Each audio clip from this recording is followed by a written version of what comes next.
సంక్రాంతి సంబరాల్లో భాగంగా తాడేపల్లిగూడెంలో ఏర్పాటు చేసినటువంటి రూ. 2,00,00,000 ఖర్చుతో భారీ సెట్ ఏర్పాటు చేసుకొని జగన్మోహన్ రెడ్డి గారు సంక్రాంతి సంబరాల్ని చాలా ఘనంగా ఏర్పాటు చేసుకొని సభను నిర్వహించారు. అయితే దీనిపై తీవ్ర విమర్శలు వస్తున్నాయి.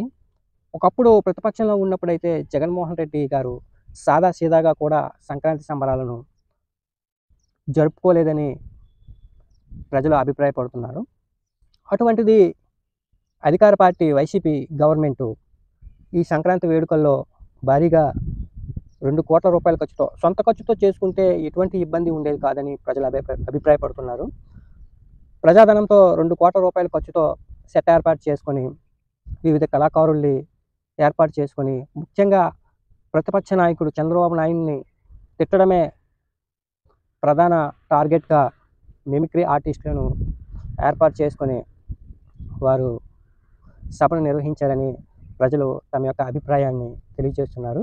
దీనిపై మీ యొక్క స్పందనను కామెంట్‌లో రూపంలో తెలియజేస్తారని కోరుకుంటున్నాను. అలాగే మన ఛానల్‌ని ఫస్ట్ టైం చూసినట్లయితే సబ్స్క్రైబ్ చేసుకొని కొద్దిగా ఎంకరేజ్ చేస్తారనేసి కోరుకుంటున్నాము.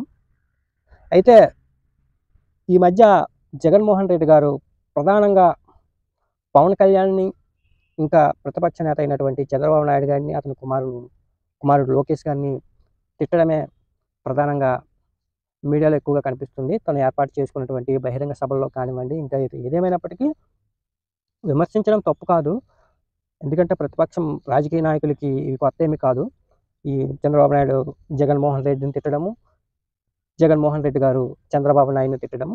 అయితే పండగ సందర్భాల్లో కూడా ఈ రాజకీయాలను పక్కన పెట్టి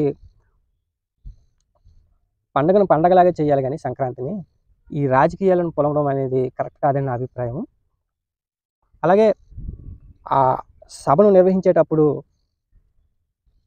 అటువంటి కార్యక్రమాలను, సాంస్కృతిక కార్యక్రమాలను ఆహ్వానించడానికి ప్రజలు వస్తే తీవ్ర నిరాశకు గురయ్యారని మనకు సమాచారం అందుతుంది. ఎందుకంటే ఒక సాంస్కృతిక కార్యక్రమం నిర్వహించేటప్పుడు, ఒక భగవంతుడి కార్యక్రమం నిర్వహించేటప్పుడు రాజకీయాల ప్రస్తావన ప్రధానంగా రాకూడదు. అటువంటిది కళాకారుల్ని ఏర్పాటు చేసుకొని, మిమిక్రీ ఆర్టిస్టులు ఏర్పాటు చేసుకొని చంద్రబాబు నాయుడిని విమర్శించడం అనేది కరెక్ట్ కాదని ప్రజలు భావిస్తున్నారు. దీనిపై మీ అభిప్రాయాన్ని కూడా తెలియచేయాలని కోరుకుంటూ ఈ వీడియో ఇక్కడితో ముగిస్తున్నాను. Thank you very much.